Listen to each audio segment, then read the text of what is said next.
Kamusta mga kaboxing? This is Boy Kalawang TV.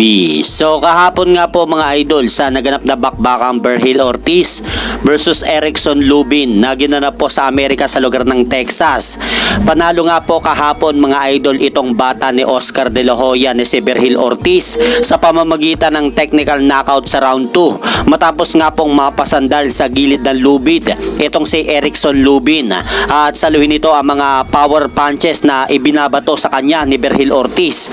At napansin nga po mga idol ng referee na parang wala na pong ulirat itong si Erickson Lubin sa laban, kaya agad na nga pong inawat ng referee mga idol ang laban sa round 2. Baka kasi mapahamak pa itong si Erickson Lubin sa mga malalakas na tumatamang suntok sa kanya galing kay Berhil Ortiz. Kaya dahil po sa panalo na yan kahapon mga idol ni Berhil Ortiz, umabanti na po ang malinis nitong record sa 24-0 with 22 knockout. At matapos nga pong manalo kahapon mga idol ni Berhil Ortiz kontra kay Erickson Lubin, ay umakyat nga po itong si former Unified IBF at WBA welterweight champion Jaron Boots Ennis sa ibabaw ng ring at nagkahamunan nga po dyan ang dalawa. At makikita po natin mga idol na panay senyas nga po ni Jaron Boots Ennis sa kanyang relo. Siguro ang ibig sabihin dyan mga idol ni Jaron Boots Ennis ay oras na para maglaban silang dalawa ni Berhil Ortiz. At sa kabilang banda naman, isang linggo na lang po mga idol, magaganap na ang rematch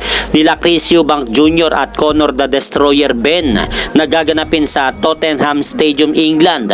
At inaasahan nga po mga idol na daduluhan ng mahigit 70,000 na tagapanood ng kanilang magaganap na pangalawang pagtotoo sa ibabaw ng ring. Dahil kung matatandaan po natin mga idol, unang ginanap ang unang laban ng dalawa nung nakarambuan lang ng April, kung saan natalo nga po si Conor the Destroyer Ben sa kamay ni Chris Eubank Jr. sa pamamagitan ng lopsided unanimous decision. Kaya po ngayon sa pangalawang pagtotoos nila mga idol sa darating na November 15, sabik na sabik makabawi itong si Conor Ben kay Chris Eubank Jr. sa kanyang pagkatalo. Kaya abangan na lang po natin mga idol ang laban na yan sa darating na linggo. At hanggang dito na lang po muna ang aking update sa mga ganapan sa mundo ng boxing. At syempre mga idol, huwag nyo rin pong kalimutan, pakisuportahan nyo naman po muna ng ating munting channel. Maraming salamat po.